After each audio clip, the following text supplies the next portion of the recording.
Okay, guys, so welcome everybody who's watching this on our playback in the future. And I know we have Kevin and Becky here. Others will probably join us. But by the way, you can see I'm on the road in a hotel room. And I just wanted to get this in because it's our second one of the year. And I did not want travel to impede that flow of just creating that habit of getting back in here and going through some of the most applicable science to both our nutrition and health coaches, as well as our clients. More and more people are funneling into our library of information. And this, to me, is the tip of the spear. This is where I send most people for information because it's just the densest, most highly cited, and I try to make it applicable information we provide. So the science of childhood and adolescent obesity, this I'm going to call part one, and it's going to be more narrative driven, pretty introductory. And then even though there are, as you'll see, just dozens and dozens of tangents we can go through, what I really want to focus on just in perhaps these two parts are just like I said, the highlighting of the reasons why I think this is important for everybody, whether you have young children or not. There are certainly a lot of cultural implications, socioeconomic, especially when healthcare is such a dominant part of our, national costs as a country. But the American Academy of Pediatrics just this week took the bold step after 25 years since obesity in general was named for the first time a chronic disease. Now this pediatric academy has decided we better update our guidelines. We need to make sure that our physicians actually have something in place so they can practice and stem this tide. As you're going to see, there are things that have been getting worse for 50 or more years. And gosh, I almost want to say every decade or so, or every time a new study comes out, I want to think that's it. Like that's the worst it can get, and we seem to not be finding that bottom yet. So I'm extremely happy in most ways, but there are a couple considerations to think through, perhaps to disagree with when it comes to how the American Academy of Pediatrics is going to roll this out. Some of that remains yet to be seen. It's going to take a long time, I'm sure, for hospital systems, physicians groups, and everybody else to decide what are we going to do with this. But let's get into some of the reasons why they did this. And by the way, this is one reason I'm excited about this. When I did my doctorate in health education, I was torn between a couple topics that I was really, really interested in at the time. And I actually started doing research in one direction, and in a more general health micronutrition tangent. And I decided I want to do something that's going to be most useful. And at the time, 2006, I think I wrote this. I had 4 small children. And so this was kind of a topic of ours. How do we raise kids with a health consciousness without being overbearing as parents? You don't want to create the environment to put too much pressure on kids. And we know that's how you create the fastest track to eating disorders and so forth. But this is something I put a lot of thought and research into, wrote a 145-page dissertation in the form of a literature review. Now that's almost 20 years ago. And I'm going to bring up some of that because it's more of the practical application of what the American Academy of Pediatrics is wading into now.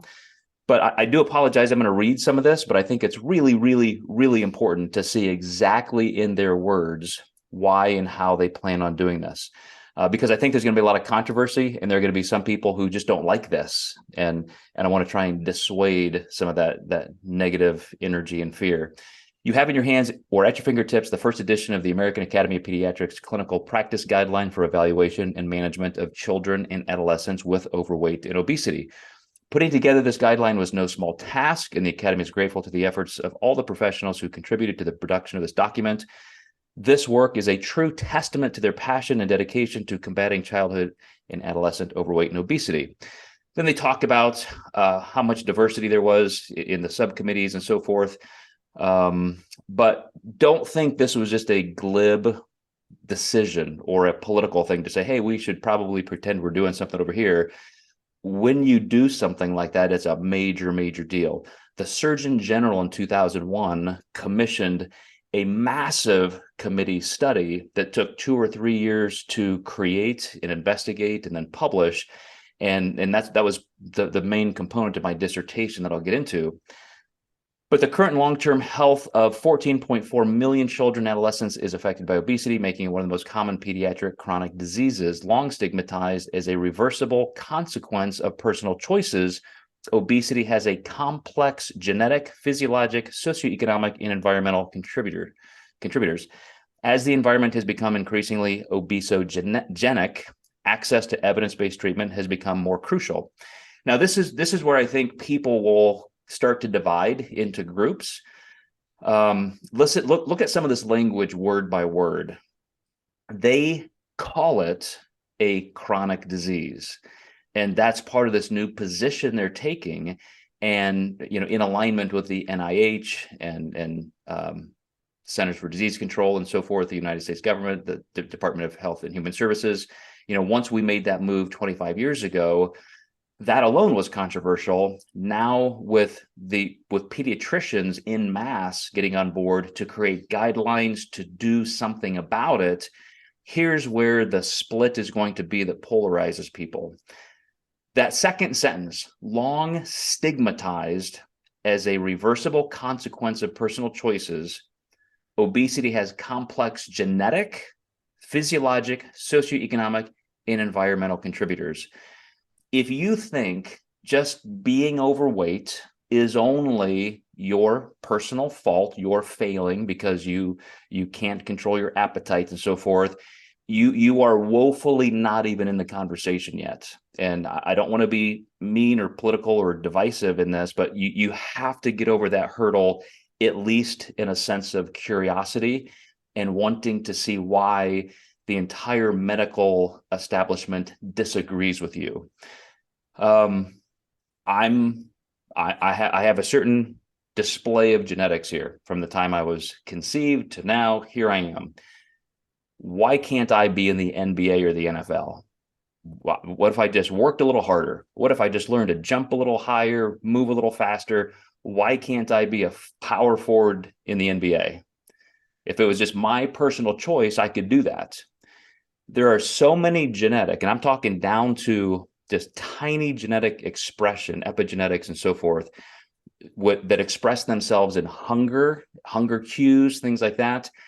I mean, this is what I do as a health scientist, that my field of study into the physical nature of health and biology. Trust me, you will never win that argument that everything is just a personal choice and that it's all behaviorism. Then you layer in things like the physiology that can change. You continuing to use myself as an example, I'm hypothyroid. I have to take 50 micrograms of levothyroxine every day. That's a genetic and environmental change in my body that makes my physiology different. Socioeconomics, food deserts. I'm also a kid who grew up living in trailers, eating government cheese and ketchup sandwiches on white bread with bologna if we had the money to get bologna. All I drank my entire childhood was Kool-Aid, with a cup of sugar, in each pitcher. Tell me that socioeconomics and food availability don't have vast implication in your long-term health. So, like I said, I want to get some of that stuff out of the way. Don't mean to be divisive, but if you think that no effort, no policy position, and no funding, no energy should go toward looking at this as an actual disease, then you just need a lot of information in terms of what creates society and civic structure, because it affects everybody. Every one of our collective choices combined, creates exactly the society that we're going to live in. And even outside of the realm of just funding, like insurance premium costs, medical costs, and so forth, we're talking about one person who may have some of those layered challenges culturally, personally, socioeconomically, genetically, And then other people may have other ones. It could be mental health for you. It could be access to educational opportunity. It could be just about anything. We all have places that we have high and low expectations and opportunities, skills, traits, genetic propensities. So just put all that aside for a minute and look at each individual child, even if they do have the wherewithal intellectually and in their behavioral makeup to do the hard work, because I'm also not putting aside personal responsibility. I'm arguing one side of the coin right now. I will hit that other side coming up. But every child still doesn't have that unique set of opportunities. And I was just saying the other day to a client, he was asking, a brand new client was asking me about my personal health history. And I told him about growing up, and my whole family is obese, and everybody smokes, and everybody dies of heart disease in their 60s. And my entire family just had no health values expressed. And I just got lucky that in the 5th grade, I moved to a new school, and a very extroverted kid said, "Hey, why don't you be on my team at recess on the kickball team?" Or on the kickball game. And then, hey, why don't you come out for the baseball team? Why don't you come out for the football team, the basketball team? And this single influence in my life changed the entire quality and trajectory of my life. Had I not met that one kid, I could be exactly like my siblings. I could be just like, my recent ancestors in modern American history. But I got lucky. That had nothing to do with me. And we have to provide opportunities like that for everybody. It only helps everybody in the entire country moving forward. All right, so I'll get off of that soapbox and let's dig into this. This is the American Academy of Pediatrics' first clinical practice guideline outlining evidence-based evaluation and treatment of children and adolescents with overweight and obesity. This is what I wanted to really point out here. This guideline does not cover the prevention of obesity, which is why I do want to talk about that a little bit later. That will be forthcoming in a policy statement. So they intentionally are not saying, here's how we prevent this. This is just how doctors can treat it now. Looking at patients coming in the door, almost, if this is truly an epidemic, let's treat it as we need to triage the people who need the most help first. And then I just went on all this with health inequalities and so forth and stigmatism. I'm not going to read that again. This is an important one. Individuals with overweight and obesity experience weight stigma, victimization, teasing, and bullying, which contribute to binge eating, social isolation, avoidance of healthcare services, and decreased physical activity. I've got a slide coming up where I just list a smattering of research studies showing the psychosocial effects of obesity. And I went through that. I was a fat little chubby kid, and I know what it's like to literally be picked last in gym class every time.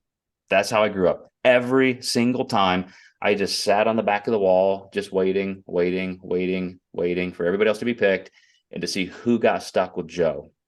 I mean, that's devastating.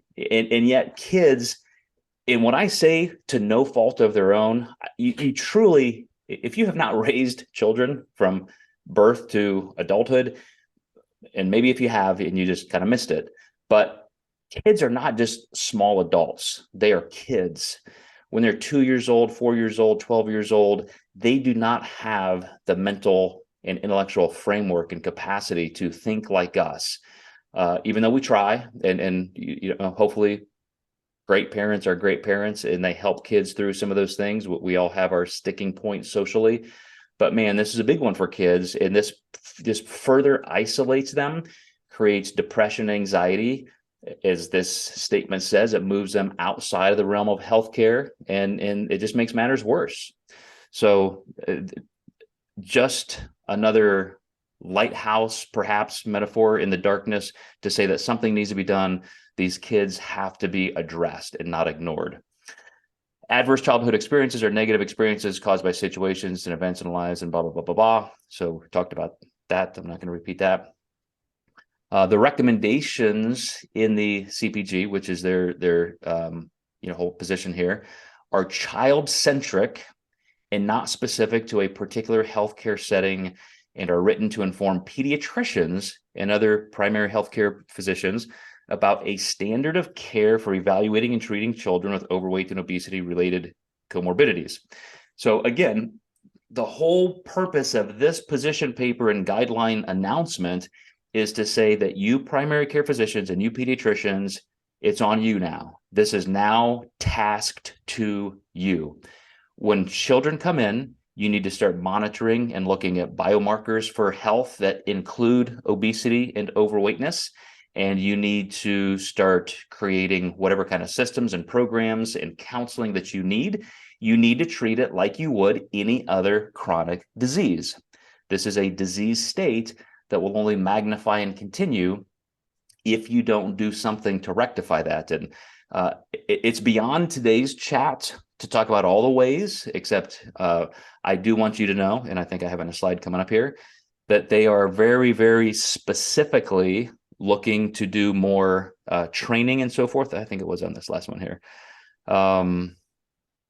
So yeah, evaluation, counseling, things like that, to be very behavior based is where they want to start. That's obviously the easiest and most primary place to begin, but they are not ruling out even bariatric surgery, which is like, whoa, like, how is that going to work? And do we have any case study precedents? Do we have any data on that? Has this been done? Have other countries done it? That's a big step, as well as pharmacological approaches. And those are the things that I obviously worry about most, but we just, we have to see. They're just rolling this out. And I mentioned in my post announcing this session today that this truly does mark the us embarking on a brand new social experiment with kids. Just like when we took all the kids out of school for COVID, and we thought, oh, this is not going to be good. This is not going to be good. This, socialization, education scores, we knew it wasn't going to be good. Now we're getting the data back, and it's awful. It's probably worse than anybody even anticipated. So I think, as great as some of this is, there could be some missteps and misapplications here. Maybe I'm wrong. Maybe it's going to be all good, but those are the things that I'm certainly watching for. But again, understanding the underlying genetic, biologic, environmental, and social determinants that pose risk for obesity is the bedrock of all evaluation and intervention. Allowing the family to have a safe place to understand and process the complexity of obesity and its chronicity requires tact, empathy, and humility. Achieving this goal enables the patients and family to gain the knowledge and understanding needed to recognize risk factors in their environment behaviors, to honor cultural preferences, and to institute changes independently, as well as under the guidance of trusted, well-trained advocates such as their pediatrician. Wow. That's what I mean by this is not just a glib political exercise.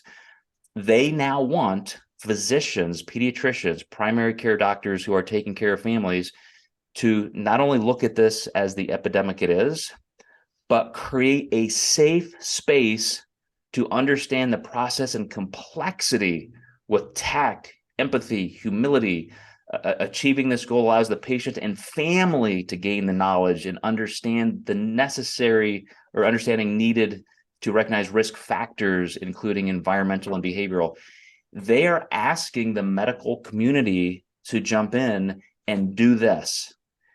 It's not going to happen. Some doctors are amazing. Some doctors will take it very, very seriously.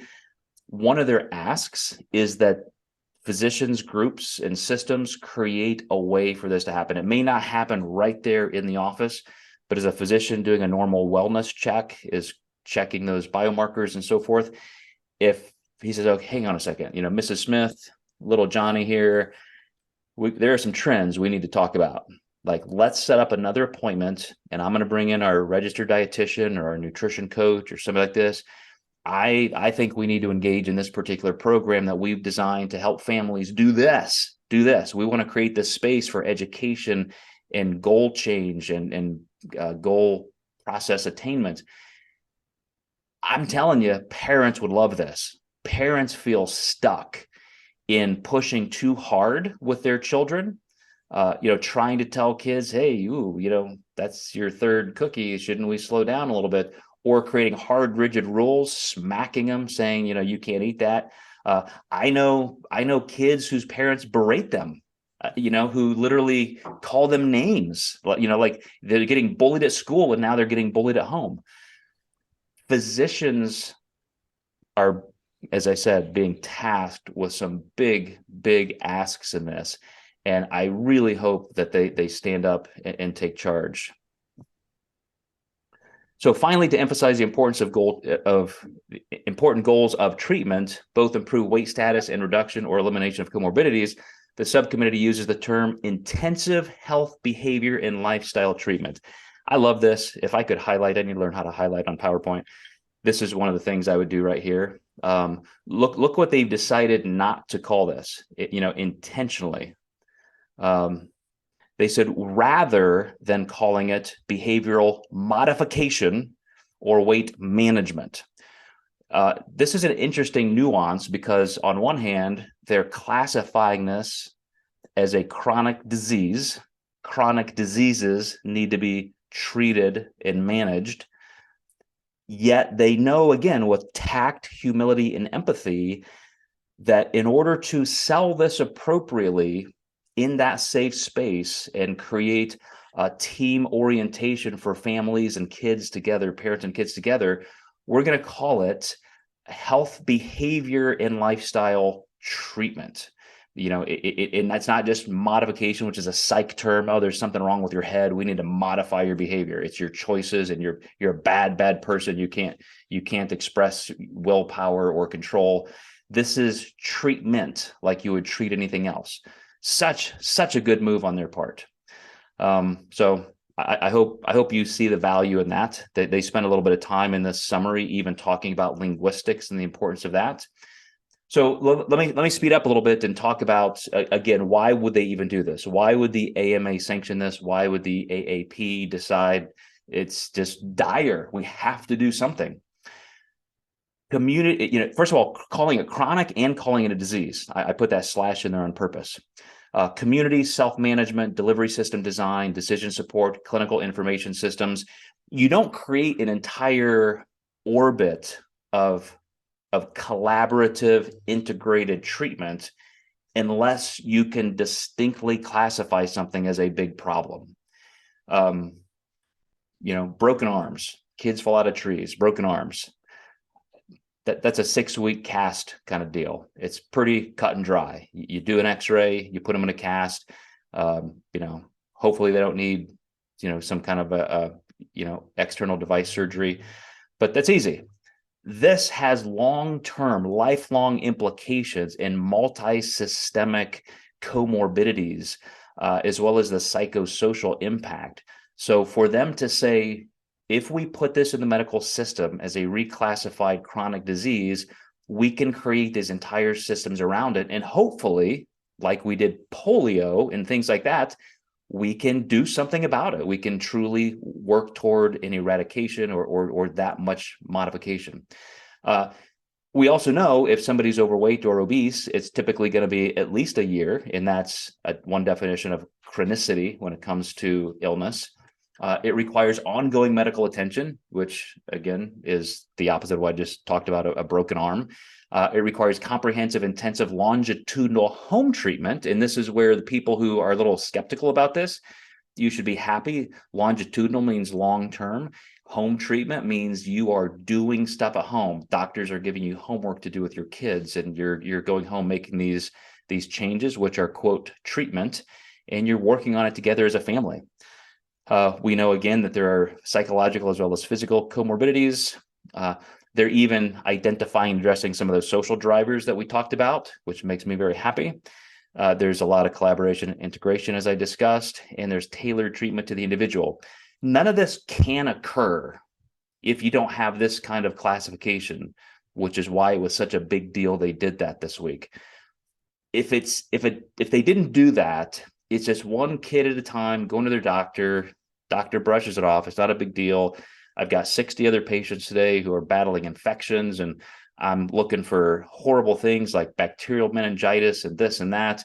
And Johnny's just a little overweight. I don't have time for that. That's how we got to this position without the medical community being really involved. So as I said, this really does change everything if people will participate, meaning the pediatricians. So another thing, treatment as chronic disease. This is just a graphic representation they had in their paper that really does show the collaborative and the longitudinal trajectory of treatment here. So it really just does create that kind of not just label or tag, but that label and that categorization is what prompts all of this stuff to take place. So some of these questions, if we're going to classify this now as chronic disease, what do we have to do to get ready? How do we get people on the same page? First of all, we already define being overweight. If you are greater than 85% body mass index of your peers, so gender, age, height, etc., and you're obese if you're above 95%. Now, there is some subjectivity to that. Both because it's relative, it's intrinsically relative, it's compared to your peers, but they also have these standards that have, for that reason, stood the test of time. That they haven't just kept creeping it up, and saying that, well, if 12% body fat was acceptable in 1930, and now we're going to move that up to 60. As long as you're not over 60%, you're okay. That's Dairy Queen's right on the corner. We understand. We're gonna ease back those guidelines. They're not doing that, but still, some people, when I posted this, instantly talked about this, how subjective it is, and therefore you can't do it. It's just done. Well, physicians, one at a time, going back to that word, tailoring somebody's approach, that's why you have the relationship. That's why you have a physician. That's why the physician can look at you and look at all the biomarkers, the health measurements, and say, yeah, maybe we need to do this, maybe not. Maybe it's just something we watch. Maybe it's something that needs critical care right now. Who's going to do this? Like I said, do pediatricians have the time? Do they have to create a specialization within their field? Do other healthcare providers have to come in and be part of a team? All of the above. I mean, yes, it's a big deal. Let's decide how best this can be operated. This almost gets into business management. How do we achieve this goal in the best way possible? The extra caveat, which was Kevin's first comment, was, let's see what insurance companies are going to do. Because if you can't fund things like this, you're just not going to do it. So how are we going to do this? We already know how much money these kinds of things cost us as a society. So it reminds me of Sweden. There's a book a journalist wrote called Chasing the Scream. And here's one more bit of evidence for anybody who is still skeptical. I don't want to get any of these major pieces wrong, so please fact check me. But Sweden decided that they had a heroin epidemic on par with ours. Matter of fact, we had, I think, 70, 80, no, I think it was 100,000 people last year die of heroin overdoses. Per capita, Sweden was the same. So how do you deal with that? What's the issues? What are the issues? And they thought, well, first of all, it's not just people dying of heroin. The crime rate's going through the roof because now people are creating theft and robbery and violent crime to steal money to get heroin. Let's think of this not through a political lens or even a value orientation, but how do we just solve the problem? So here's what they did. They didn't just decriminalize heroin. They took taxpayers' dollars and they set up heroin clinics. And they said, hey, anybody who wants heroin, come on in. You get medical grade heroin for free in our country. We're giving it away. We just decriminalize it. We are giving it away. Stick your arm out. We're going to put heroin right in your vein. Tragic, right? Horrible. Who would do that? Instantly, crime went to zero. Zero. There were no more drug dealers selling heroin because you go get it for free. And they realized, wait a second, nobody actually wants to be a heroin addict. We've got doctors and lawyers and teachers coming in here saying, yeah, I got a problem. I really want some help. They didn't come in just for a heroin fix.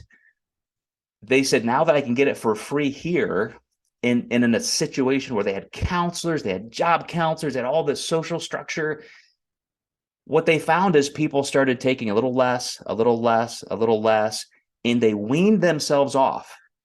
Guess how many deaths due to heroin they had 1 year later? We had 100,000 in our country last year. Per capita, they were the same. Guess what it went down to in 1 year? Zero. Zero. Because they addressed the problem. They didn't think, oh, that's a sin, that's illegal, that's bad. Why are they doing that? You can't take my taxpayer dollars and give it to these people doing drugs. Well, what if that eliminates all the problem in your entire country? So for us to treat this the same way, to say this is, I don't care who's at fault. There's all kinds of layers of socioeconomic reasons and genetic and all these things, social, TikTok, everything else, everything contributes to this. Forget all that. Let's just deal with the problem. Let's help these kids. Let's spend the money on the counseling, on the treatment. If they need pharmacological assistance right now, let's put our money there so we can prevent this. So we're not spending 10 times more money down the road with all kinds of ill health and social, pain. So again, think very proactively at trying to assess a problem here. And that's why payment and reimbursement is a big deal. We're going to have to fund something like this, but if you do it properly, you will more than make that money up. So again, and then how are we going to deliver all this care? These are big, big, big deals that now start today with this organizational change. And we don't know. We don't know what they're going to do with it. They may just drop the ball and it does just become a piece of paper that goes away because nobody will pay for it. Nobody will address it. Who knows? But I really, really hope something happens. And if nothing else, even if it takes a generation or two or 25 years, like the original classification of obesity as chronic disease until something gets going, at least maybe the PSAs and the dialogue, all of those things can help parents do something about it now. Certainly some physicians will. So this whole process of the American Academy of Pediatricians, every aspect of every possible diagnostic and treatment option was reviewed by the committee and subcommittees before reaching the conclusion to classify an approach as a chronic disease. The full paper is available online. You guys can look at it. This was the whole why part of the conversation and what the AAP did. They even said they weren't going to talk about prevention now. They're going to do that later, but I want to talk about it now. And next week, if we do a research review, I want to talk about the how part, because they do have in the same paper, we're just not getting to it today, exactly how they want pediatricians to deal with this, including the options for bariatric surgery, inpatient work, just like you would for depression, suicide, that kind of thing, as well as pharmacological agents. So let's look at the prevention part. This is where my dissertation came in when I wrote this. And I can't remember what my mindset was, being so bold to call it solving the childhood obesity epidemic. Obviously, I think that was kind of a pun that you never really solve something like that. But if you were going to use that as a goal and you actually had the means to do it, would you actually do it? Could you do it? So the Institute of Medicine of the National Academy's Prevention Focus Plan was commissioned in 2001 by Surgeon General David Satcher. They spent 2 years doing this, another couple of years to publish it, 19-member multidisciplinary committee. Here are the findings of that. And this is just a brief survey. Like I said, I have a 145-page dissertation, and that's woefully inadequate. Those are just the highlights. But they said, if we're going to do this, if we're going to look at our society, our nation, our culture, our medical system, and actually change something, how would we do it? They said, first of all, after 2 years of study in every field of medicine, psych, soc, everything they could get their hands into, they said, first of all, it has to be child-centered. You have to look at that individual child as somebody who needs help. This is before it's classified as a chronic disease, but they were already looking in that direction. They said the first layer is the family in the home. We have to make sure we're equipping parents and kids with the resources and the information to make change at home. Then it goes out in the next layer to school and peers, then the community, local community, then industry and government, and then culture and society at large. And they, after all of that study, and again, you're talking when Congress commissions a study like this, it ends up sometimes being 100,000 or 1,000,000 pages. And then you synthesize it down to an abstract or a report. They presented their findings to Congress as 10 recommendations. And in these 10 recommendations, which is what my book was all about, is all of the steps that it would take to actually do that. So let's go through those really, really quickly here. Number one, you have to make it a national priority, which is what the AAP did this week. We're taking it on. Department of Health and Human Services has to take a lead role.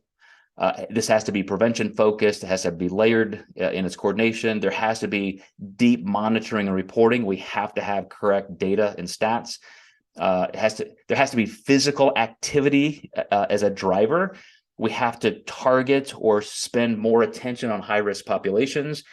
And besides just information, there has to be behavioral and environmental approaches. Those will come up in a little bit. But that's making it a national priority. And, I'm old enough, as you guys know, that, growing up without the internet, without video games, without social media, without smartphones, you had 3 TV channels. And that was a time when public service announcements really worked better. I mean, you used to get 50 million people watching the same nightly news every night, and it was information driven. And when things, with just health, could be polio, could be, Nancy Reagan's just say no to drugs kind of campaign, go to school, get an education, make something of yourself, all those positive things. All kids don't get things like that at home. So there is a place for private sector and government leadership in directing positive cultural change. But if you don't ever make it a national priority like this, and I know everybody hates the word bureaucracy and it's just more money and more funding and it's wasteful and all this stuff. True, those potentials are there. But if you don't take that step, you'll never know. You'll never be like Sweden, who eradicated a massive problem and saved their country so much pain, suffering, and death. Number 2, as a recommendation, the industry, the food and beverage and packaging industry has to be transparent and honest. Some of these things have happened a lot because this is 20 years ago. The leisure, entertainment, recreation industry has to promote activities. Think of NFL Play 60. I mean, they've been hammering that nail for probably a decade now. And those things matter because they not only have those PSAs during commercial breaks and so forth, their players go out in their communities and they do this. When I had my final bodybuilding event that I hosted in my town, I made it an entire event between the pre-judging and the night show back before, we did live judging, where we had an entire kids fitness fair. I had a Hollywood actor come out to promote this. We had our local news agencies. We had kids playing wiffle ball. We had kids timing themselves with races and, seeing how high they could jump like a college athlete on the vertical jump pole. We had all kinds of things just to show kids that physical fitness can be fun. We need leadership at the governmental levels, the private sector level, the local level to do things like that, including, some of these industries, leisure, entertainment, recreation. Restaurant point of purchase information and healthier options.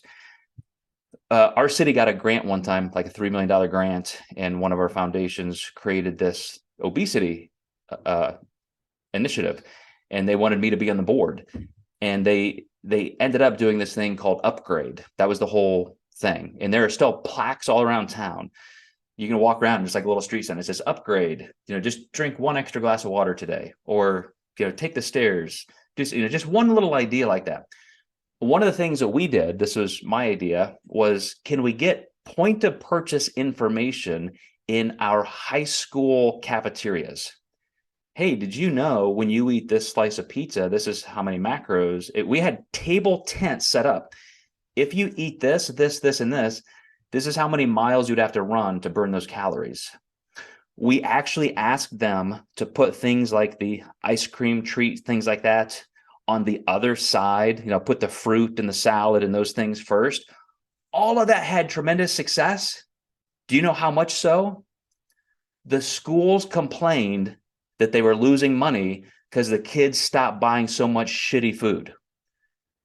So they stopped it. How's that? How's that? You go in there, you find out you can make a change like this, and then because of funding priorities, they say, oh no, we need that money. We're not getting the education money we need from tax revenue or the state or the federal government. We got to get it from those kids buying Snickers bars. Like, holy fucking shit. If that's your priority as a school or a city, like, it's over. It's over. Just give up. Throw your kids off the cliff. Just let them die of obesity and all those health-related diseases. If you want to do something proactive and good, it is going to take change. It is going to take people who say, I don't care if you lose money. This is what has to be done. It's not about money. It's about our kids' health. Recommendation number 3, nutrition labeling. This has changed a lot over the years. But fact panel upgrades, label claims and warnings, consumer research increase. I mean, all of those things actually have improved quite a bit. Number 4, advertising, marketing, direct, again, Department of Health and Human Service oversight and guideline changes regarding product placement, as I just mentioned, promotion content, the Federal Trade Commission to actually be resourced to monitor compliance. When you get into like the USDA, the other regulatory agencies that have the teeth to monitor label claims and so forth, it just doesn't happen. Last time I checked those stats, something like 0.000 something percent of food companies ever get inspected or their label claims monitored, that kind of thing. Basically, these agencies are just there. If there's an E. coli outbreak or something, like, boom, we better go check stuff out. But they're not doing things like this that could really help. Number 5, multimedia and public relations campaigns, coordinated policy creation, information for parents. When I wrote my dissertation at the time, this was before social media. I mean, I think Facebook was just coming out. It was either 84 or 86% of Saturday morning cartoons, because that was still a thing, again, before social media. 84, 86% of all commercials targeted toward kids were just sugar, sugar, sugar, sugar, sugar. And again, it matters. It changes. I now have 2 grandkids. My grandson is 2 years old, and very weirdly, it's so different as a grandparent compared to when you're a parent. I think just because of time and experience, like you're just trying to survive your first round with your kids, and you're in your 20s, 30s, trying to figure it all out. Now with the kind of experience and education and I dare I say practice with my own kids, you just find a better center line, or at least I am with my grandkids. And that kind of information and the mentorship, gosh, it matters so much. When Truett comes into my facility, which he does 3-4 times a week, then he comes to our house, we're there. He's eating Cliff Bars. He loves granola bars, fruit. I mean, this is what he is around. These are the options that are presented to him. And so that's what he does. And then when he's old enough to understand the information, which he kind of gets that now at his level, this is what we eat. This is what's good for you, like this, kind of thing. And here's a treat. Of course, he still loves cookies and everything else, but he just knows, he's taught at this age even, that these are foods that are indulgent and we only do those sometimes. That's not the rule. Those are campaigns that can be driven from the top down. Community programs. I love this one. Like we did with our bodybuilding contest, private and public efforts, youth-centered programs and organizations, community evaluation tools, meaning, can we really assess, is this working? Improved access to supermarkets and farmers markets, community gardens, identifying underserved areas. I think I've talked about this a lot today, just the fact that it's not a level playing field. Some people don't have access to the same foods socioeconomically, geographically, food deserts, those kind of things.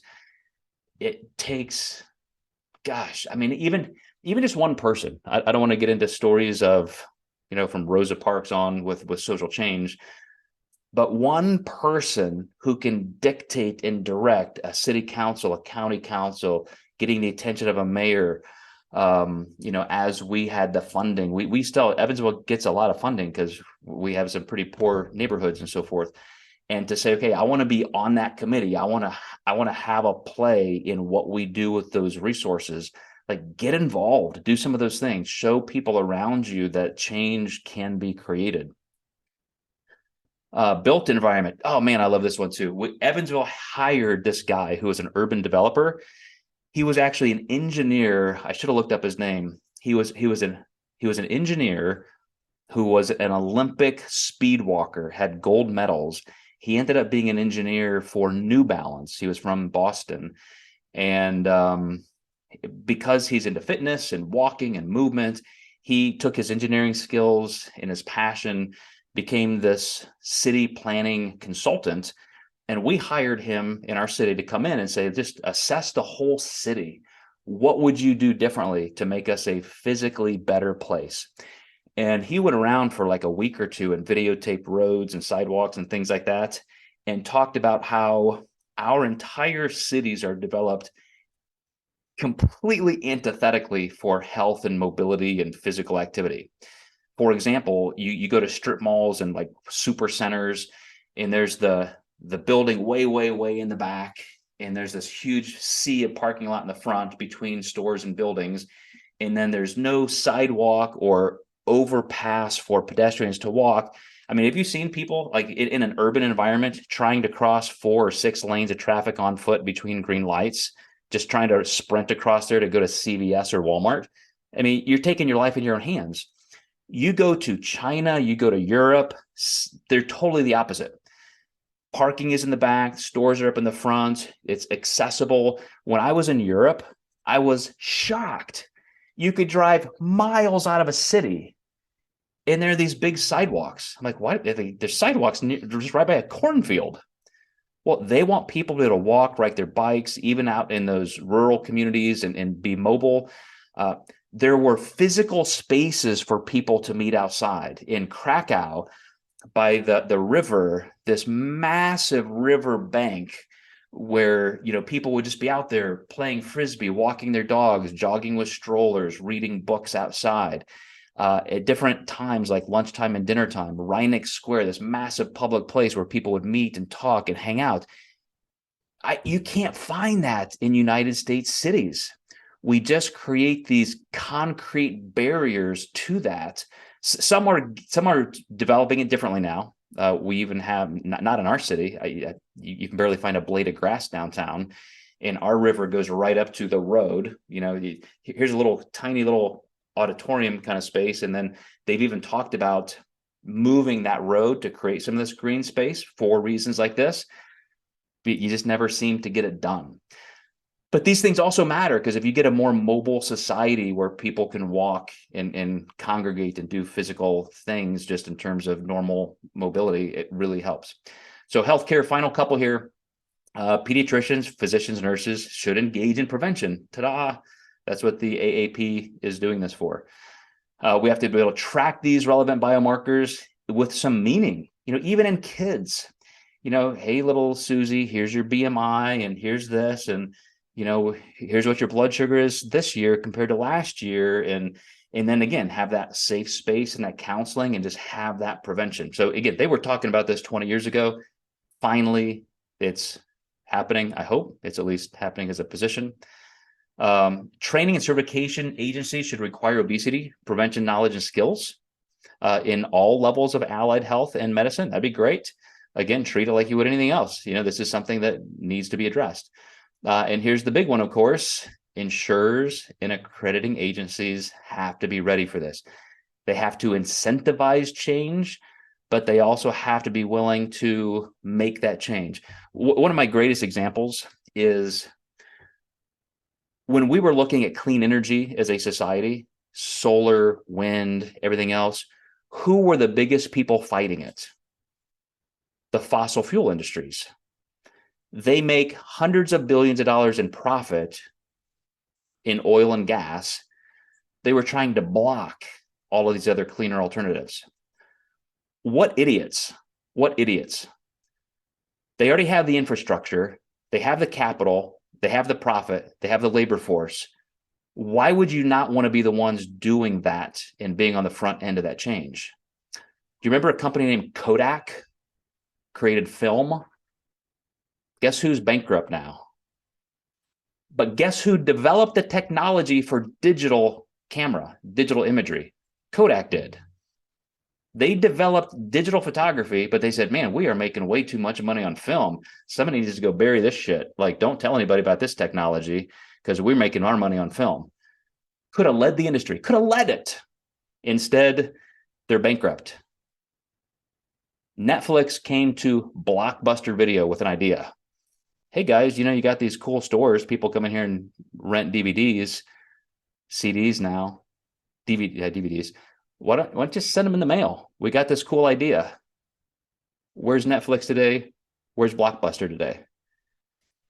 The entire insurance agencies or insurance infrastructure should be the ones driving changes like this. They should be paying money hand over fist to fund these kinds of things so they don't have all of the liability after the fact. If they would just see that, and just like this committee is saying that they need to incentivize their insured clients, I think the government needs to incentivize the insurers to start being on the front end of some of this funding. It will only pay themselves back, or they're going to find that they're just unnecessary. Okay, schools. I'm going to skip through these two or just breeze through them. I've seen some great schools do this. Private schools, some school districts that just have a lot of parental activists, and they've created their own school gardens and their own sourcing of higher quality food. Makes all the difference in the world. Extend meal funding at high-risk schools. We know kids who go in and get breakfast there now and after-school snacks because they can't get high-quality food at home. You're saving lives. And again, you're spending a little money in prevention and you're saving money on the backside. Expanding physical education opportunities, mandatory physical activity. You have to get kids moving. Some of the first things that are cut in schools nowadays, of course, are physical education. You don't take it for very seriously. I guess I still do probably in grade school, like recess. We've got to let kids go out there and move and blow off a little steam. Very, very important. So expanding clubs and sports and intramural things after school, enhancing school health curricula, all those things are important. And just like we're talking about creating a more educated, active healthcare force, doing that in schools with health staff, not just your health teacher, not just your 10th grade health teacher, but having, just like, when I was on the football team and basketball team, you had your yearly physical. Like, you had to go to the school doctor and get your physical to see if you were okay to play that sport. Well, you could use some of those resources to have another layer of information and assessment, so you're not just relying on pediatricians. That could be a really good thing. And then finally, home, parents, all the things parents can do. I went through this a lot already. I'm not going to redo it. But the role of the government or these agencies has to be to give parents this information, to normalize the fact that you as parents have to consider this. Whenever I talk to parents, and I just had a client who has a 5-year-old son, and we were talking about this week locally. And she reminded me, hey, you remember last year you told me that with my son, even though he's a son, even though he's a child, he's not an adult, like, he still has a sense of need for autonomy. And if I just say, do this, don't do that, it doesn't go well. So kids want options. Hey, little Johnny, would you like an apple or a banana? Would you like carrots with this meal, or would you like green beans? And all of a sudden you're giving them the autonomy to make these choices instead of just dictating things. She said, wow, what a difference. I've used that in so many other areas of his life. That's just me, a nutrition coach, health scientist, whatever you want to call me, working with one client in my town. We need to empower all kinds of people with this kind of education and make sure that parents, through PSAs, through the pediatricians, through their family doctors, just say, hey, here's a little class or a brochure. Have you talked to your child about this? Here's a little book or a video you could give your child. Here's a way you could engage them in a family discussion. Have you considered doing this for meal preps and so forth with your kids? We just can't expect everybody at every strata of society to know those things. And even sometimes just to be encouraged and reminded, again, helps that normalization process. So, all right, guys, let's wrap this up. Again, I just went into Google Scholar, PubMed, Plus One, and I started doing like psychological impact of childhood obesity, sociological impact of childhood obesity. Just take a second and scan some of these studies. These are just the names of studies which tell the tale. The emotional impact of obesity on children, the unhappy obese child in the International Journal of Obesity, depression, cortisol reactivity, and obesity in childhood and adolescence. The life course of severe obesity. Does childhood overweight matter? I mean, you know the answer to these without even reading the studies, but just to know how much this impacts every single child from the time they start having any social interaction to the time they are now self-isolating and layering themselves in even more pathological coping mechanisms and ill health, we can prevent a lot of that. So I apologize, guys. I know we ran right up here to the hour. I'm going to stop this, but you guys stay on. I'm going to stop the recording so that those people who want to watch this later don't have to hear us. But if you guys want to hang in here for seconds and chat or have any questions, I'd love to stick around.